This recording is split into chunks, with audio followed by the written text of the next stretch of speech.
Congressni adong Shahjahan Islamni nogor samuksida tangnai rok phaiye achomsano choprop laika mani khani rok sobai sugrup khlai laika o party mungno kitingei selengmung phunogoi sejaka Pradesh Congress Tripura Pradesh Jubo Congressni kacham kasko Shahjahan Islamno samuksida tangnai rok achomsa phaiye choprop laika nokni mani khani sobai sugrup khlai laika tangsalo bobagrakor agolini Pradesh Congress bobono koktamathunni biskango phaiye Congressni adong Shahjahan Islamno Choprop laimani party mungno kitingei habang tui tongnai bodolni adong rokno choprop khahanai kok siljamung siljaka Pradesh Congress ni kasko Ashish Kumar Saha bosai khnarkha gathar itno kitingei bobagrakor agolini simi chengai hasini kereng amchai rogo naishlejak layei sheja layei juda juda party mungrok party weitongo obahai kino Congress ni adong Shahjahan Islam ni nogo bahaino samong sitra tangnai rok achumsa thangai bono choprop laika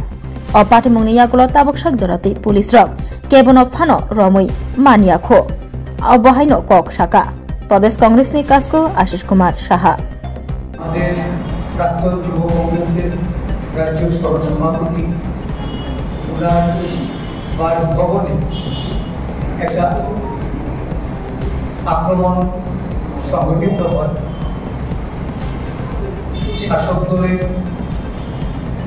দুর্বৃত্তরা ঘটলো এখন একটা জন্য ঘটনা হলো এই ঈদকে কেন্দ্র করে গত 3 দিনে না শাহজাহান তার বাড়ির আক্রমণকারীদের না উদয়পুরে এই ঘটনা না আগরতলা শহরে এই পশ্চিম থানার ভেতরে যে ঘটনা সংঘটিত করা হয়েছে তাদের প্রতি কোনো ব্যবস্থা নেওয়া হয়েছে একজন কর্মী অ্যারেস্ট করা হয়েছে যারা মার খেল যাদের বাড়িঘর ভাঙচুর হলো আজকে তাদের বাড়ির সদস্যদের তারা পুলিশ তুলে নিয়ে যাচ্ছে এটা কোন রাজত্বে বাস হচ্ছে এটা কোন ধরনের সুশাসন এই রাজ্যে মানুষ অহিংসভাবে যারা আচার আচরণ অনুষ্ঠানে লিপ্ত ছিলেন তাদের প্রতি যে অন্যায় হচ্ছে কেন এই অন্যায়কারীদের বিরুদ্ধে পুলিশ প্রশাসন কোনো ব্যবস্থা নিতে পারে কোথায় আমাদের সংবিধানে কোরবানি ঈদে এই পশু হত্যাকে এটাকে নিষিদ্ধ করা হয়েছে আর যদি নিষিদ্ধ হয়ে থাকে তাহলে আইনগতভাবে কেন পদক্ষেপ নেই আজকে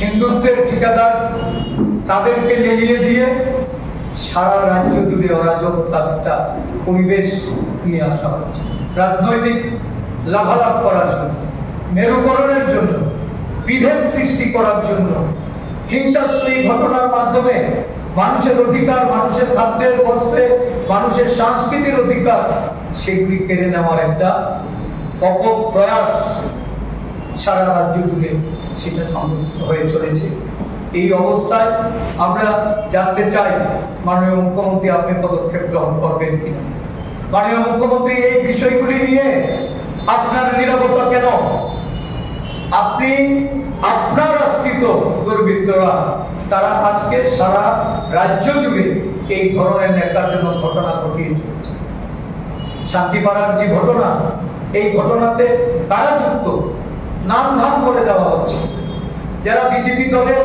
একজন কোষাধ্যক্ষ রাজ্য কোষাধ্যক্ষ নাগাদিরাজ দত্ত প্রদীপ রায় যিনি ওনার ছায়া সঙ্গী ওনার কি ব্যাকগ্রাউন্ড শান্তিপাড়ায় কান পাতলে সেটা জানা যায় যারা এগিয়ে এসছে শাসক দলের বুথ কমিটি থেকে শুরু করে সেই অঞ্চলে যারা মুখ্যমন্ত্রীর স্নেহধন্য তারাই তো এই ঘটনা ঘটিয়েছে কেন আজকে তাদের বিরুদ্ধে ব্যবস্থা না নিয়ে ওই পরিবারকে সেখান থেকে উচ্ছেদ করার জন্য হুমকি দেওয়া হচ্ছে সেখানকার মসজিদের যারা বসবাসকারী মানুষ তাদেরকে বলা হচ্ছে যে তোমরা তাদেরকে এই বাড়ি থেকে উচ্ছেদ করো অবিলম্বে তাদেরকে যদি উচ্ছেদ করা না হয় তাহলে এই মসজিদের মধ্যে আবার নতুন ভাবে সেখানে আক্রমণ করা হবে কাউকেও ছাড়া হবে না এই ধরনের হুমকি প্রদান করা হচ্ছে কোথায় আইনের শাসন কোথায় মানুষ দিয়ে দাঁড়াবে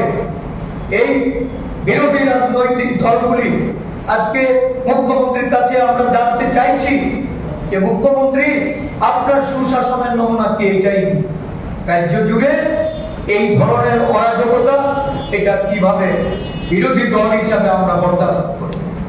আমরা অবিলম্বে পদক্ষেপ চাই। স্বরাষ্ট্র দপ্তরের মন্ত্রী হিসাবে এটা ওনার ব্যর্থতা, ওনার ব্যর্থতার দায়ভার ওনাকে বহন করতে হবে।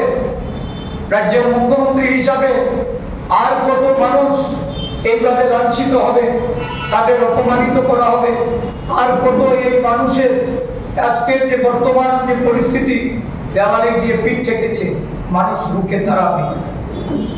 এখানে রক্তক্ষয়ী সংঘর্ষের দিকে মানুষকে ঠেলে দেওয়া হচ্ছে। ব্যর্থতা সহ এই দায়ভার আমরা মুখ্যমন্ত্রীর উপর চাপতে চাইছি। ধন্যবাদ।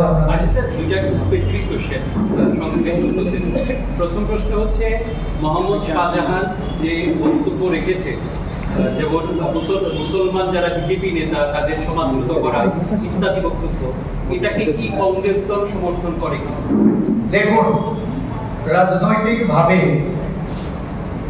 আমরা দলের প্ল্যাটফর্ম থেকে একটা কথা এটা আমরা পরিষ্কারই বলেছি যে ব্যক্তিগত কোনো বক্তব্যকে এটা দলের হিসাবে এটা দেখা উচিত হবে, কিন্তু একজন ধর্মপ্রাণ মানুষ হিসাবে একজন ব্যক্তি যখন তার সম্প্রদায়ের উপর এই ধরনের আক্রমণ হওয়ার পরেও যখন শাসক দলের পক্ষ থেকে কোনো ধরনের রিয়েক্ট হয় না, স্বাভাবিকভাবেই এটা খুব বাস্তব যে এর বহিঃপ্রকাশ ঘটবে।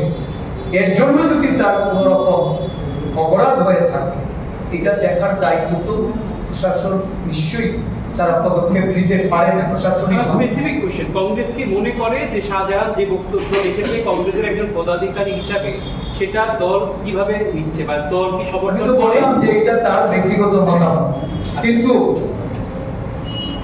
যদি কোথাও সেখানে ভাষাগত কোনো রকম অসাহচর্য থাকে বা ত্রুটি থাকে, এটার জন্য প্রশাসনিক ভাবে দেখবে। আর যেহেতু কংগ্রেসের নেতা শাহজাহান, আপনি নিজেই বলছেন, তো তার বক্তব্যে যদি কোনো অসঙ্গতি থাকে বলে আপনি ইয়ে করেছেন, দলের পক্ষ থেকে কি তাকে কোনো হুঁশিয়ারি বা এই ধরনের বক্তব্য না? নিশ্চয়ই আমরা তো সতর্ক করবো, আমরা তো চাইবই যে কোনো, আমি তো একবারই বলছি যে কংগ্রেস দল এটা বিশ্বাস করেন। কংগ্রেস দল অশালীন, কুরুচিপূর্ণ হিংসাত্মক কোনো বক্তব্যের পক্ষে কংগ্রেস দল কোনো সময় তার নীতি আদর্শ এটা করেন, কিন্তু বাস্তবতা হলো মানুষকে ক্ষিপ্ত করা হচ্ছে। মানুষ এই গত 3 দিনের ঘটনাগুলিতে তাদের ক্ষোভের বহিঃপ্রকাশ হচ্ছে। শাহজাহানের ক্ষেত্রে ক্ষোভের বহিঃপ্রকাশ ঘটেছে বলে আমি ব্যক্তিগতভাবে। আরেকটি প্রশ্ন আমি করব, আমি এটা বলতে চাইছি, এই বিজেপি চলছে সরকার নেতারা রয়েছেন, তারা কিন্তু অভিযোগ করছেন কংগ্রেস দল প্রায় বদনাম করার জন্য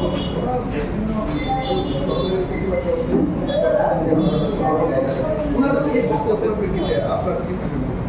দেখুন, কেউ যদি মনে করে যে রাজনৈতিক দল হিসাবে আমরা এই রাজ্যে বিরোধী দল সরকারের ত্রুটি বিচ্ছিন্ন তুলে ধরে সরকারের যিনি মুখিয়া, সরকারের যারা দায়িত্বপ্রাপ্ত মন্ত্রী বলুন, বিধায়ক বলুন, তাদের ত্রুটি আমরা তুলে ধরব, জনসম্মুখে নিব এবং এই ত্রুটি বিচ্যুতিগুলি দূরীকরণের জন্য বিরোধী দল হিসাবে আমাদের যে দায়িত্ব, আমরা এই দায়িত্ব পালন করব। এতে করে আমার মনে হয় যে অরাজনৈতিক ভাবনা নিয়ে যদি কেউ আক্রমণাত্মক হয়ে ওঠে, এটা অন্যায়। এটা প্রশাসনের প্রতি তাদের যে অনীহা, প্রশাসনের প্রতি অশ্রদ্ধা বা অমান্যকর বিষয়, এটা আমি মনে করি যে শাসক দলের থেকে সেটা শুরু। রাজনৈতিক দল তার বক্তব্য নিশ্চয়ই তুলে ধরবে, এটা মুখ্যমন্ত্রীর বিরুদ্ধেও যেতে পারে। আমি মুখ্যমন্ত্রীর বিরুদ্ধে যদি কথা বলি, আমার রাজনৈতিক অধিকার, আমি মুখ্যমন্ত্রীর বিরুদ্ধে কথা বলতে পারি। মুখ্যমন্ত্রীর মঞ্চে দাঁড়িয়ে উনি যখন হুমকি প্রদর্শন করেন, মুখ্যমন্ত্রী যখন হুমকির সুরে উনি কথা বলে চাপিয়ে রাখার জন্য উনি চেষ্টা করেন, বিরোধী দল বা তাদের সদলীয় যে গোষ্ঠী কুন্দল চলছে, উনি নিজেও উপলব্ধি করছেন যে রাজ্যে বর্তমানে রাজনৈতিক পরিস্থিতি কোন পর্যায়ে গিয়ে পৌঁছেছে, ওনার শাসনকালে এই রাজ্যের শাসন ব্যবস্থা কোন পর্যায়ে গিয়ে পৌঁছেছে। সেখানে বিরোধী দল হিসাবে তার অধিকার, তার দায়িত্ব কর্তব্য পালনের ক্ষেত্রে আমি মনে করি না যে মুখ্যমন্ত্রীর বিরুদ্ধে যদি আমরা কথা বলি, সেটা শাসক দল তারা অন্যায়ভাবে, অনৈতিকভাবে, অসাংবিধানিকভাবে গণতান্ত্রিককে পদদলিত করে তারা আক্রমণ করতে পারে। আমার কর্মী যদি সেখানে আক্রান্ত হয়, কংগ্রেস নেতা তার পাশে গিয়ে দাঁড়াবে, সেখানে নেতাকেও আক্রান্ত হতে হচ্ছে। এটা কোন রাজত্ব, কোন মুখ্যমন্ত্রীর রাজত্বে আমরা আছি? আমরা মুখ্যমন্ত্রীকে ছেড়ে কথা বলবো, মুখ্যমন্ত্রীর ব্যর্থতার দায়ভার মুখ্যমন্ত্রীর উপর বর্তাবে না? আরেকটি প্রশ্ন, একজন সাংবাদিকের উপর আক্রমণ সমর্থন করা হয়েছে এবং তার বা হাত পুরোপুরি গিয়ে আছে, ভেঙে গিয়েছে এবং তার বুকেও আঘাত লেগেছে। তখন আমার জার্নালিস্ট অ্যাসোসিয়েশন অফ ত্রিপুরা নামে একটি সংগঠন সেই সাংবাদিকের পাশে গিয়ে দাঁড়িয়েছে এবং তার চিকিৎসা করিয়েছে। এই যে সাংবাদিকের উপর যে প্রতিনিয়ত আক্রমণ করছে, এই বিষয়ে কি বলবেন? প্রথমত জঙ্গলরাজ আমি শুরুতেই বলেছি, এই রাজ্যে এটা কোনো একমাত্র ঘটনা নয়। এই রাজ্যে বহু সাংবাদিকরা তারা এই সরকার প্রতিষ্ঠিত হওয়ার পর, আমরা জানি এই সরকার প্রতিষ্ঠার পেছনে তৎকালীন যে পরিস্থিতি, যারা সাংবাদিকতার দায়িত্ব পালন করছিলেন তাদের কিন্তু একটা বড় গুরুত্বপূর্ণ ভূমিকা ছিল। কিন্তু এই সরকার ক্ষমতাসীন হয়ে বেমালুম সেটা ভুলে গেছে এবং সবচেয়ে বেশি অল্প সময়ের মধ্যে যদি আমি কাউন্ট করি, তাহলে সবচেয়ে বেশি সাংবাদিকরা লাঞ্ছিত হয়েছে বর্তমান এই বিজেপি সরকারের আমলে। আমি এই খবর পাওয়ার পর সুব্রত দাস গন্ডাছড়ার যিনি, আমি যখন গন্ডাছড়ায় সফর করি, উনি প্রায় সময় আমার কাছে আসেন, আমাদের বক্তব্য তুলে নিয়ে যান। আমি ওনাকে ব্যক্তিগতভাবে ফোন করেছি, উনি তখন গোড়াই হসপিটালে ভর্তি হতে যাচ্ছেন। আমি ওনার আরোগ্য কামনা করি এবং আমার আম্বাসার নেতৃত্বকে আমি বলেছি হাসপাতালে গিয়ে তার সম্পর্কে খোঁজ খবর নেওয়া, তার পাশে থাকা। অত্যন্ত ন্যাক্কারজনক ঘটনা, নিন্দনীয় ঘটনা। সাংবাদিকরা পেশাগত দায়িত্ব পালন করবে, আজকে সাংবাদিকরা আক্রমণের লক্ষ্যবস্তু হচ্ছে। এটা এই সরকারের আমলে সবচেয়ে বেশি হচ্ছে। এই ঘটনা, এটা নিন্দার কোনো ভাষা নেই। রাজ্যের বর্তমান মুখ্যমন্ত্রী উনি দায়িত্ব এড়াতে পারেন না। ওনাকে উচিত আইনের শাসন প্রতিষ্ঠা করার লক্ষ্যে সাংবাদিকদের যেমন সুরক্ষিত করা, রাজ্যের নাগরিকদের সুরক্ষিত। গণতন্ত্র প্রিয় মানুষ আজকে এই সরকারের আমলে তাদের ভাষা, তাদের মত প্রকাশ করতে পারছেন না। সাংবাদিকও হুমকির মুখে, সাংবাদিকও এটা প্রকাশ করতে পারছেন না। আমি দেখেছি একজন এই আম্বাসাবেজ সাংবাদিক, উনি ওনার লাইভ অনুষ্ঠানে উনি তার ক্ষোভ উগড়ে দিয়েছেন। এটা খুব স্বাভাবিক, এটা হবে। সরকার যতক্ষণ অব্দি তার দায়িত্ব পালন না করবে, আরেকটা প্রশাসন যখন মানুষের নিরাপত্তা প্রদানের ক্ষেত্রে তারা যখন দলদাসে পরিণত হবে, স্বাভাবিকভাবে মানুষ সেখানে, আমি বলেছি যে দেওয়ালের পিঠ থেকে গেছে, মানুষ এখন সামনের দিকে। আনিসদা, এই টোটাল ঘটনায় গতকালকের পর এই কোনো মামলা কংগ্রেসের পক্ষ থেকে বা তাদের পরিবারের পক্ষ থেকে কোনো মামলা, পরিবারের লোককেই তো তারা মামলা দৃষ্টি হবে, মামলা হবে। কারণ আক্রমণ করা হয়েছে, বাড়িঘর ভাঙচুর হয়েছে, সেখানে হুমকি দেওয়া হয়েছে, আগ্নেয়াস্ত্র নিয়ে, বিভিন্ন ধরনের অস্ত্রশস্ত্র নিয়ে বাড়িতে গিয়ে তারা বাড়ি ঘরে আক্রমণ করেছে। তার মা বলা হয়েছে যে শাহজাহানকে খুন করা হবে। হুমকির মুখে এখন তাদের পরিবার, তো স্বাভাবিকভাবে সেখানে মামলা হবে। তার বাবা এখন তাদের কাস্টডিতে আছে। তার বাবা যখনই সেখান থেকে বেরোবে, মামলা আমরা করব। আরো অদ্ভুত ব্যাপার, এত কিছুর পরে মামলা কিন্তু হয়নি। শাহজাহান বাবুর বক্তব্যে যদি কেউ আহত হয়ে থাকে বা এটা যদি অসাংবিধানিক হয়ে থাকে তাহলে তো মামলা হতে পারত। কালকের ঘটনা ঘটিয়ে তার বাড়ি আক্রমণ করে তার পরিবারের লোকদের মারধর করার পর রাত ৩টার সময় একটা মামলা হয়েছে এই পরিবারের বিরুদ্ধে। তার মানে কি সাজানো নাটক? আজকে মামলা দিয়েও তাদেরকে মিথ্যা মামলায় তাদেরকে হ্যারাস করা হচ্ছে। তার বাবার কি অপরাধ ছিল? তার ভাইয়ের কি অপরাধ ছিল? তার পরিবারের মানুষের কি অপরাধ? তাদেরকে থানায় তুলে নিয়ে আসা হয়েছে কি কারণে? তারা মার খেলো, আমরা গেলাম, আমাদের উপর ইট পাটকেল ছুড়ল, কিন্তু দেখা গেল পুলিশ সেখানে এটা কোন ভূমিকা? তাদেরকে সেখান থেকে তুলে নিয়ে আসলো, গ্রেপ্তারও বলছে না, কি কারণে নিয়ে এসছে তার কোনো সঠিক ব্যাখ্যা নেই। আমাদের উকিল বাবুরা, আমাদের পার্টির যারা লিগ্যাল সেলে আছে, আমাদের সাধারণ সম্পাদক, উনি আইনজীবী, আমাদের অন্যান্য আইনজীবীরা, তারা আজকে থানা পুলিশ কর্তৃপক্ষের সঙ্গে বারংবার যোগাযোগ করেও তারা কোনো সঠিক কিছু তথ্য পাচ্ছেন না, তাদের কোনো বক্তব্য পাচ্ছেন। তার মানে এখানে পুলিশের দিক থেকেও একটা তারা সমস্ত বুঝতে পারছেন কেন তাদেরকে সেখান থেকে তুলে নিয়ে আসতে হয়েছে, কার চাপে পড়ে, এটা তার পেছনে কে কলকাঠি নামছেন নিশ্চয়ই আপনারাও উপলব্ধি করতে পারছেন।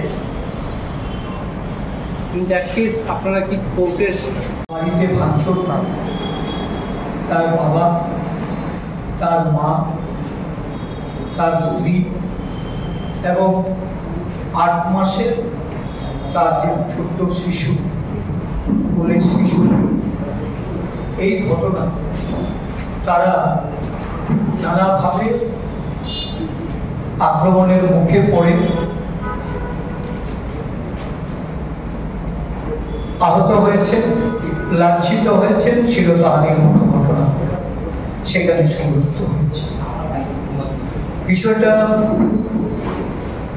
আমি যদি সবটা পুঙ্খানুপুঙ্খানুভাবে তুলে ধরি, গত 7ই জুন সারা দেশের সঙ্গে আমাদের রাজ্যেও কুরবানি ঈদ, ঈদুল জোহা এটা পালিত হয় এবং এই ঈদকে কেন্দ্র করে তার আগের দিন 6ই জুন যখন এই সম্প্রদায়ের মানুষ তাদের আচার আচরণ এটাকে প্রতিপালন করার জন্য বাজার থেকে পশু কিনে নিয়ে তারা যাচ্ছিলেন, বিশেষ করে আগরতলা শহরে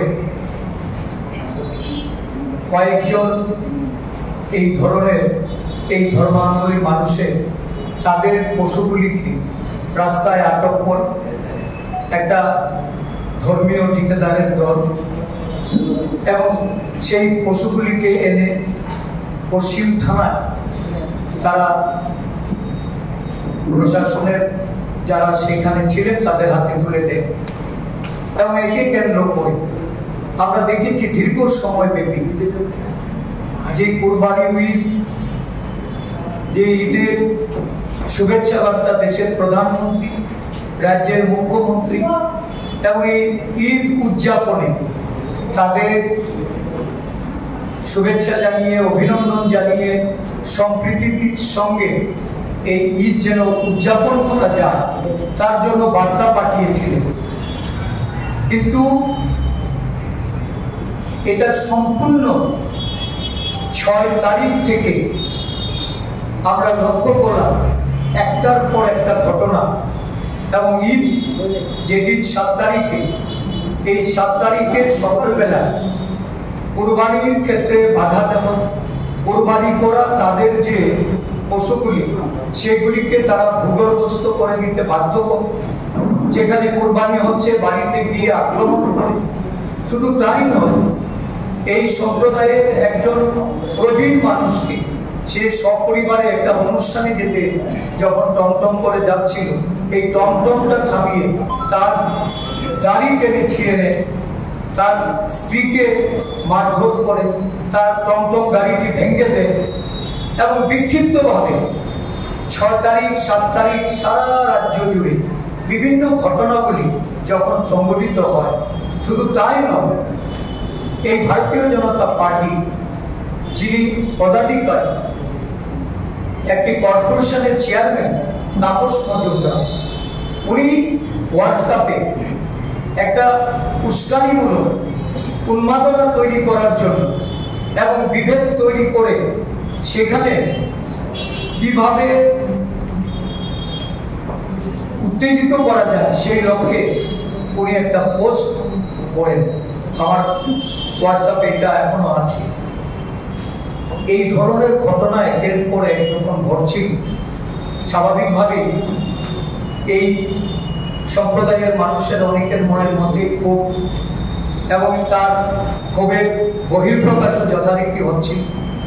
এবং সেই ক্ষেত্রে আমাদের যুব নেতা শাহজাহান যে লাইভ পোস্ট করেছে, এটা তার ব্যক্তিগত পোস্ট। সে তার পোস্টে যে কথাগুলি বলেছে, ভাষার ক্ষেত্রে তারতম্য থাকতে পারে। এটা একটা দল হিসাবে আমরা সবসময় পরিমার্জিত পরিশীলিত ভাষায় আমাদের নেতৃত্ব কথাই আমরা বিশ্বাস করি। আমরা অহিংস দল, ধর্মনিরপেক্ষ দল, আমরা সমানতায় বিশ্বাস করি। সব অংশের মানুষ তার আচার অনুষ্ঠান রীতিনীতি তারা প্রতিপালন করবে এবং শান্তিতে সৌহার্দ্যপূর্ণ পরিবেশে করবে, এটাই কংগ্রেস দলের নীতি। সেখানে যদি কোনো ভাষাগত ভুল হয়ে থাকে, এর জন্য আইন আছে, তার জন্য প্রয়োজনীয় পদক্ষেপ নিতে পারে প্রশাসনিকভাবে। কিন্তু এটা কি একটা মুখ্যমন্ত্রী যিনি যেখানে বসবাস করেন তার বিধানসভা কেন্দ্র, তার অনুগতরা গিয়ে গতকাল রাতে তার পরিবার সহ এই বাড়ির উপর হামলা করল, বাড়িতে ভাঙচুর করল?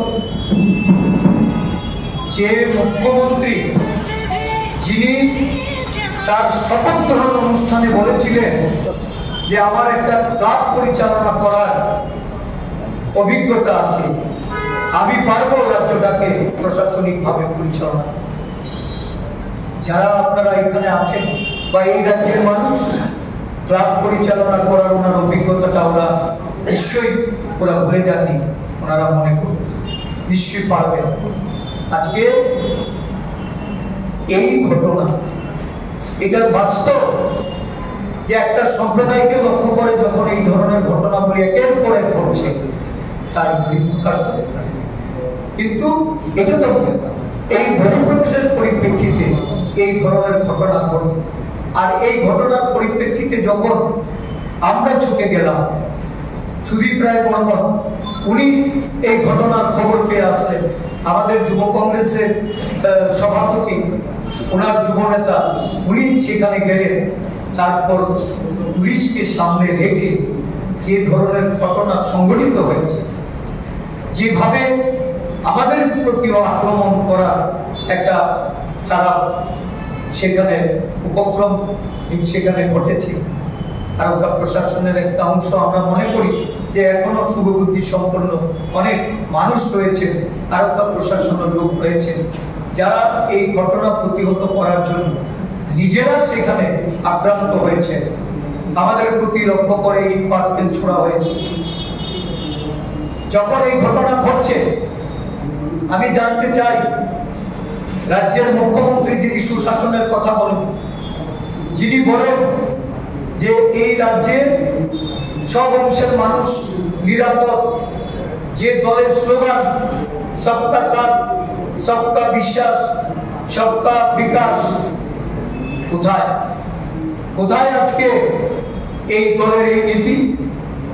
একটা ঘটনার পরিপ্রেক্ষিতে তার পরিবারের তার পিতা যাকে কালকে মারধর করা হলো, তার ভাই যিনি এই বাড়িতেই থাকেন না, আজকে তাদেরকে পুলিশ বাড়ি থেকে তুলে নিয়ে এসে পুলিশ বলতে চাইছেন না যে গ্রেফতার করা হয়েছে কি তাদের ডিটেইন করা হয়েছে, কি কারণে ডিটেইন করা হয়েছে।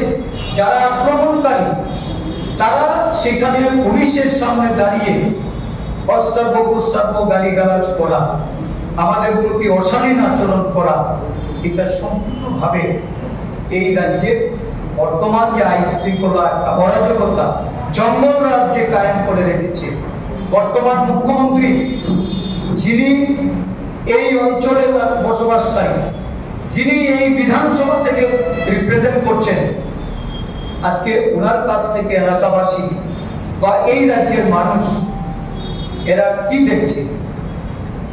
আমার তো বলতে ইচ্ছা করে, উনি যদি সুশাসকই হন, উনি যে সুশাসনের প্রতিশ্রুতি জনগণের সামনে রাখছেন, তাহলে এই জঙ্গল রাজ কায়েম করে সুশাসন উনি এই রাজ্যের মানুষকে দিতে চাইছে।